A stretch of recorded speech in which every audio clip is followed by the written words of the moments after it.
All right, friends. I hope everybody is having an absolute amazing day. Hope everybody's having a really good time. I got some stuff that I want to jump on here and share with you today. This is going to be fun. This is going to be a time of self-evaluation. This is going to be a neat video, a fun video, and also you're going to be able to identify the different people in your church and ministry by these 6 W's in the church. So we're about to have a really good time. And, I just want everybody to know you got an amazing purpose and destiny on your life. If things haven't all fallen into place, if you haven't completely stepped into all of it, don't worry. Just this morning, I was talking to a friend of mine on the phone, and God dropped an amazing just part of wisdom to one of my dreams. And as I was talking, I said, man, I just got a download from God that one piece of wisdom revolutionized a lot that I'm doing. So thought I'd just share that with you real quick. Now let's jump into this. The 6 W's in the church. The first W, the number one thing, is the watchers. You got people in your church that are watchers. They're watching everything that goes on. They're watching how the pastor acts. They're watching how everybody, they're self-appointed sheriffs. That person shouldn't do this one shouldn't do. They're watching everybody do things. If y'all have a big potluck, they're watching everybody cook. They're watching everybody tear down. They're watchers. They're watching what everybody's doing, but they're not doing nothing. They're not doing anything. They are watching, but what they're really doing is they're sitting there, they're casting judgment on other people, watching what somebody will do, and they internally bring that in as an excuse for them not to do anything. Don't be a watcher. Watchers are people that will never do anything, but they will watch everybody else and be critical. Number 2, wishers. These are people that they wish they would start something new in the church. They wish that somebody would notice their gift. They wish somebody would notice their talent. They wish. And then when somebody grants one of their wish, they decide that's not their wish anymore. And they always have something. They always look at everybody else and become internally critical towards them. And they're wanting everybody to do something that they want them to do and they think's right, while they sit back and do absolutely nothing. They are the wishers of life. They are the ones that are wishing that different ministries would happen. If we had this type of ministry, I would give my gifts and of my time and my finances. If they would do this, I would do that. But they're wishing, okay? They're always wishing, but they're not going to do anything. The next one, the wanderers. Now, they wander from church to church to church to church, but they never let their roots go deep. They never establish themselves anywhere. They never let their roots go deep so they can be fruitful, so they can multiply, so they can be productive. They like to also sit in the church they're in and they wonder, is anybody going to recognize my talent? I wonder if anybody is going to recognize my gift mix. Do they not know who I was at the last church? And they're always wondering, will somebody identify my gift? Will they understand this? Will they understand that? And if they do not, they will wander on to the next place. We got people that I run into all the time. When they come to our church, I'm like, how long were you in your last church? 8 months. How long were you in your last church? 9 months. How long were you in church for that? 7 months. I have a prophetic word of the Lord. You are going to be here for 8 months. But you know what? I do what I can for those 8 months. I give all that I have in 8 months, and then I know they're going to leave. It has happened to me numerous times in my life. They will come in. I remember one time a lady came in and said, well, we need some strong ministry for our teenagers. That's why we came to you. And I said, okay. I said, how long were you at your last church? 11 months. How long were you at church for that? 9 months. Okay, my prophetic gift is kicking in, y'all. I thought I had them for about 10 or 11 months, and that's how long they stayed. But I impacted their children in a strong way during that time frame. So you got wanderers. Now the next one, the wounded. Y'all know them. They're wounded, y'all. Y'all don't know what they did to me. You got this 75-year-old lady saying, see that lady over there? When I was 3 months old, she stole some of my goldfish in nursery, and nobody did anything about it. They're wounded. They're just wounded. I can sing better than this lady, but they gave her this spot, and I did. They're always wounded people. These wounded people go from church to church to church to church. And when somebody starts to give them good godly counsel, when an apostle gets in their world to make them build, when a prophet says you got to let go and let forgiveness just reign in your life, they will back up on good prophetic words because they have taken on the identity of somebody who is wounded. They hold that like a badge of honor. They put it on like a mantle. They want to be wounded. Therefore, if you're wounded, that means that you have an excuse not to do what God has called you to. You got it? If I'm wounded, the last church hurt me, so the next one's going to hurt me. No, they're not. Maybe it's something inside of you. You got to step out of that and get somewhere where you can be used of God. Do you see where we're going? The first one was watchers. Next one were wishers. Then the wanderers. And then the wounded, which means none of these people are doing anything. Now, you done identified 70% of your church or ministry. You've already identified all of these people. We only got 30% left. Now, let's go to number 5. The waiters. They're waiting for somebody to do what they want them to do so they can jump in and be a part of it. They're waiting for somebody to ask their assistance. They're waiting. And then when you come to them to do something, they will bounce and they will leave you just like that because they have made a church career out of waiting. You ever seen that person that says like this in worship? And you see an older person and they break out a hymn. Whoa, the Holy Ghost just fell. You ever seen that person who's sitting there and they sing their favorite worship songs? They'll go from negative Nancy, stone-faced, critical to worshiping the Lord with tears running down their face. They're waiting on something. Man, you got to go in expecting God to move. You've got people waiting. Well, if they start this program, I'll jump in. If they start something, there's another percentage of the church that are just waiting. They are waiting. You know, the man at the pool of Bethesda, he was waiting for someone to help him to get his healing. But the word had already been for years that the first person in as the angel troubled the water would be healed. You got to get yourself ready to get your breakthrough, to get your miracle. Don't sit there and wait on everybody. You know, when you was a kid and y'all went to the public pool, you was ready to jump in, and you and 4 of your boys, y'all got ready. And when the first one jumped in, the second, the third, the fourth, you were waiting. And then you went back, you didn't even jump in. You still hurt because you didn't jump in. You got to quit waiting on everything in life, and you've got to go jump in to all that God has for you to do. Quit being a waiter. Quit being somebody who waits. That's number 5. Now we're at number 6. Y'all ready for number 6? The workers.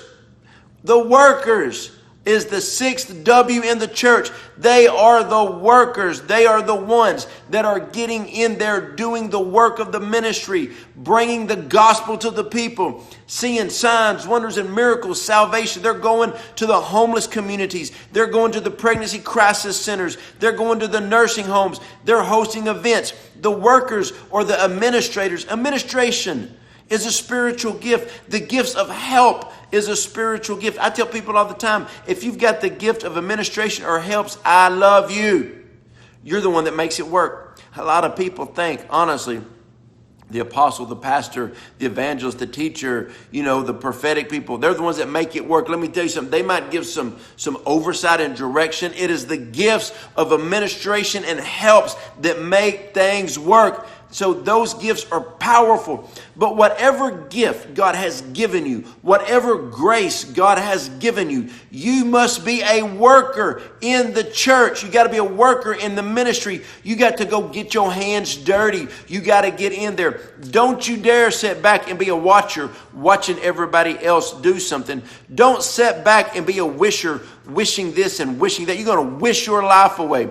Don't ever be a wanderer, wondering about this and wondering about that. You better get in there and do what God has called you to do. You're going to wonder why somebody's doing your position. because your lazy tail did nothing's why they're doing it. You know, I've seen people who've been wondering for 10 or 12 years. I remember I went into a church one time when I was real young. I'm still young, y'all, but when I was real young, and all these guys wanted to do something, they didn't do nothing. I walked in within a year. I was on staff at that church. People, man, well, you just came in and took over because I'm a worker. I went to another church when I was younger, and same thing. I went into the church. I didn't go in that church on staff, but my work, my sweat equity, my work ethic came in. They said, my goodness, boy, we got to put you on staff because the amount of work.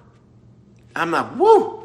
You know, it was that work ethic that my dad instilled in me when I was a kid. When I see a need, I went for it. When I saw something not being done, it may not be in my gift mix, baby, but I can pick up some trash. I can vacuum a floor. I can build something. I can do whatever I need to do. I can lay hands and pray and prophesy and see the sick restored, miracles happen, but I can go out there and de-weed the flower bed if I need to. I will do whatever God has called me to do. I can meet a need. So you got to understand, we got to go now. We got the wounded people. Wounded people, they come over, they talk to somebody, and they talk about how wounded they are. And when that person's tired of listening to them, they go to the next one. And then the next one, and then the next one. And the time is other people are working. Other people have got sweat equity in the church. They're doing some things. They're getting blessed. They're moving. They're shaking. There's things that are happening in their life because they're working. You know, when you work, God blesses your work. The next one are the waiters. They're always waiting and waiting and waiting. I ain't got time to wait, y'all. I don't have a whole lot of patience. And I really don't ask for it because I'm a worker. When God gives me a new dream, a vision, an idea, I work at it. I go for it. And if I can't do it, I hire somebody to come alongside me and work. And I take care of them financially. You got to understand, you need to be a worker in the church. Now, don't be one of those workaholics that does everything and is a control manager, control freak. You got to know what you're called to do. And you got to jump in there and you've got to work. You got to help it, man. If you're in a church, you help your pastor. If you're in a ministry, help your apostle. Help your prophet. Do what you need to do. You can work. Man, this is time that God is calling people. You know, I love in Matthew 9 and 35 through 38, Jesus was moved with compassion, and he noticed there were no workers. We need laborers in the harvest. We need people to come in. We need that. I'm telling you right now, we need some working apostles, some working prophets, some working evangelists, some working teachers, some working administrators, some working gifts of help. I got some friends, I'm going to tell you, that can flat out preach the paint off the wall. Preach the paint off the wall. But I'm not having them back. They don't work altars. I got some friends who are pretty good preachers. But dude, they get in those altars and they work. Come on now, it's time to work in the church. Some people to get in there, you got to get your hands dirty. If you're going to preach for me, you got to work some altars. You're going to get down there with the people. You're going to lay hands. You're going to prophesy. We're going to see some deliverance. I'm telling you, now is the time, the workers. You know what? If your church doesn't have a door greeter, you go greet those doors. Put a smile on your face and get out there, iron your shirt, fix your hair, whatever you want to do. Get out there and greet doors. When they walk into your church, you better make sure they see a smiling face. How you doing? How you doing? See, I'm telling you, the church of America needs workers. In your job, where you're working, be that worker. Make it impossible for your boss not to give you the advancement. Make it impossible for your boss not to give you the promotion. Why'd you give that lady that promotion? She's not qualified because she works. She gets in there early and she stays late. She will work. Now, don't let nobody take advantage of you. If they do, you ain't got time for that. But you get in there. Do it as unto the Lord. You work. If your marriage isn't strong, work at your marriage. My wife and I, we work on our marriage. People say all the time, man, you look like you got the perfect marriage. I said, it's real good because we work on it. Man, your kids are so good. Yeah, because we work on it. Man, your ministry is going good because I work on it. Your yard looks good. I pay somebody to do it. But I work to get the money to do that. You know what I'm saying? But don't be afraid of work. I can't stand people that don't want to get their gift. See, I give my kids a gift for Christmas. They pull that gift out and they do stuff with it. You got a gift from God. Use that gift. If you're called to write, Don't say, oh God, give me a book. Write you a Facebook post. Write you one paragraph. When you get good, write you a blog. When you get that blog, then go to the next step and the next and the next. Do a weekly blog. And all of a sudden it will start rolling out till you can write a book, but you got to work on it. You've got to start working. Work on that gift. Get in there. Be a worker. Because let's just talk about books, because I love books. You watching everybody else write your book. You wishing you could write a book. You are wondering, is a publisher ever going to call me? They don't know you. They don't even know you. They ain't seen your blog. You write a blog, they might know you. You wounded. Let me tell you a story. Don't laugh at me. I sent 88 articles into Charisma before they published my first one. God told me years ago I was going to write for Charisma. So 88 articles of rejection. Wait, they didn't reject me. They didn't even send nothing back to me. But then one day I was at an altar praying and God said, send an article to Charisma. I said, Lord, I know you don't get offended, but after 88 rejections or nothing, 88. Let me tell you something. Now they messaged me and said, we will let you have our prophetic insight every Thursday if you will send us a prophetic word. What in the world? It took 88 rejections for me to, I guess, die to the, it's a lot of dying, y'all, to the flesh until I could get to a place. Now they say, Mr. Dawson, you haven't sent us an article in a week. Could you please send us an article? Elijah List, same thing. Elijah List just put out 2 words in a 4-day span. I'm like, oh my goodness, how is this happening? How does this happen? Because you go after the things of God. You work on it. And the thing is, if I would have waited to get a phone call, it wouldn't have happened. But I worked at it. Now, let me explain this right here. This is what happens. A lot of times, you're waiting on the opportunity, and when the opportunity comes, then you will step in and you will work at it, the opportunity after it comes. A lot of times, you will work. The opportunity will see your work, and then you will step into it. Does that make sense? So many times, like I remember I had a guy tell me one time, he said, Joe, man, what's God saying? I said, man, God's telling me he's about to open a lot of doors for me. He goes, okay, you've been like working on any messages? I said, no, not yet, because I don't know where I'm preaching. He said, well, why don't you just start working on some messages, then allow the Holy Spirit to put the Spirit on the message and then cultivate it more towards where you're going to preach. But go ahead and start studying extra. Go ahead and start getting some thoughts. Go ahead and start making some outlines and watch what God does. So I started making, and I asked this guy, I said, man, how many times you preaching next month? He's like, about 15. I went, oh, okay. So I started working on some outlines. I started working on some messages. I was like, God, I don't know why I'm working on this. I don't even know where I'm going to preach. And then all of a sudden, God started, when I'd answer the phone and somebody invited me to come preach, the Lord would say, preach this message. And then put that prophetic word I gave you and marry it to that message and see what happens. It started happening. But what I did is I stepped out and I started working. So you got to start working. A lot of you just need to get out there. Listen, I don't care what you do. I remember when I first started going to the gym, I walked in and I watched those big dudes. And I said, there ain't no way I could be like that. And I was wishing I could be big. I was wondering how much sweat I was going to put in, how much protein I was going to guzzle.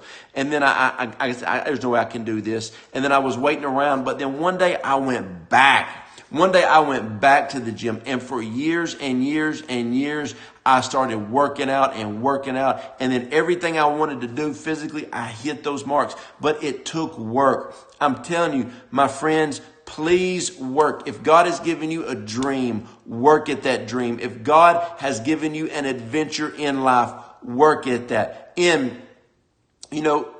Seasons of preparation, you got to have them. That's why when a man puts a ring on a lady's finger and says, my lady, we're getting married in 6 months. You prepare yourself. Same things for men. When your kids are going to go, if they want to go to college, they want to take that route, you prepare. Whatever it is, you've got to prepare yourself to get ready to work. Don't be a watcher. Don't be a wisher, a wanderer. Don't be wounded. Don't be a waiter. but start working towards all that God has for you, because this is a season that God is going to do some amazing things. You know, I like people to get the reality of God's going to bless the works of your hand. People always say, I call it a spiritual welfare. Oh God, give me. Oh God, give me. Oh God, give me. Oh God, give me. This is what I say. Lord, give me a wisdom. God, give me a revelation. Because if I told you, if I gave you $100,000, you would spend it. But if God gave you wisdom on something, you could get that wisdom and sustain yourself forever. My wife and I have been talking about some different things. And as we ask God for wisdom, He has given us wisdom on everything that we're called to do. You know, I could have said, oh God, give me $250,000. But right now what I'm praying, first of all, I will take that. But I'm asking God for wisdom and insight on how to steward what He's called me to. You got that? And as He just keeps giving you and giving you, you keep building. This is a season that we're going to build. But to build, you're going to have to do some work. I hope you got those 6 W's. I'll go through them for you right now. Now, I put in the church, but it can also apply for whatever. Watchers, they're watching. They're just watching. Wishers, they're just wishing. We ain't got time to be wishers. Then you got the wanderers. They're wondering if their ship will ever come in. They wonder if anybody's going to notice them. They're wondering. Get you some Wonder Bread and make a sandwich and be quiet. Wounded.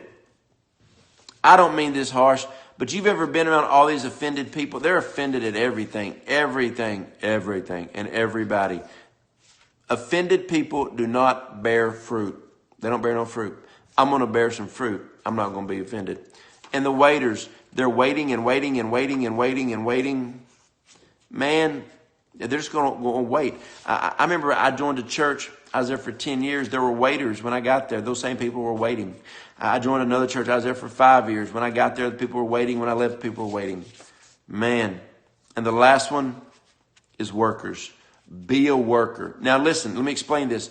Don't just work to work. Just don't work to stay busy. You will frustrate yourself. You find what God has called you to and throw your life into it. Find out what the Lord has graced you to do. If you walk outside of your grace, you're going to get worn out. But do what God has called you to. I hope this video helped you.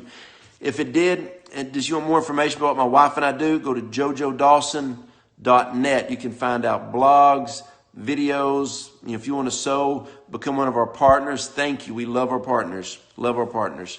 And without you, we couldn't do what we do. So I hope everybody enjoyed this and have a great day. God bless. All right, friends. I hope everybody is having an absolute amazing day. Hope everybody